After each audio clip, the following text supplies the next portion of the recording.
Alright, so the theme for this deck is literally just to use Ancient Leaf. In order to use Ancient Leaf, you need to have more than 9,000 life points, and then you pay 2,000 life points to draw 2 cards.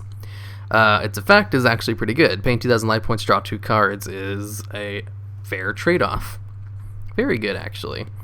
But having more than 9,000 life points is actually kind of hard to come across in a regular game state. So I decided to try to use a deck that can increase my life points as part of the playstyle. Only one I could really think of was Row Mages. So I used like a half a Row Mage, half Trap Tricks deck, because I wanted to use... I needed trap cards because I knew I was going to have to control, but I also didn't want to use the Solemn Warning cards because I didn't want to pay life points, because I'm trying to gain life points here.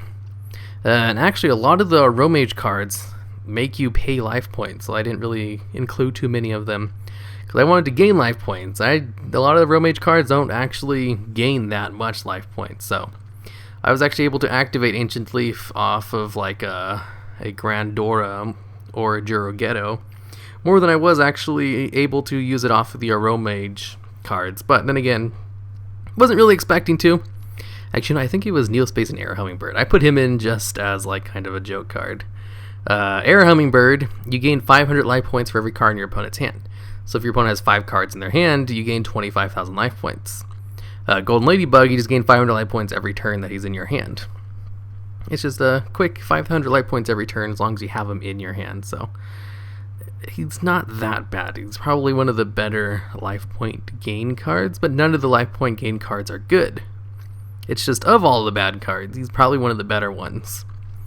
So yeah, this deck isn't very good, but I was able to get some wins thanks to Cactus Bouncer.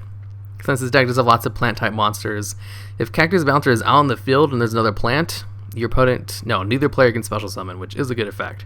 And since this deck has lots of traps, it's kind of hard to actually get rid of Cactus Bouncer.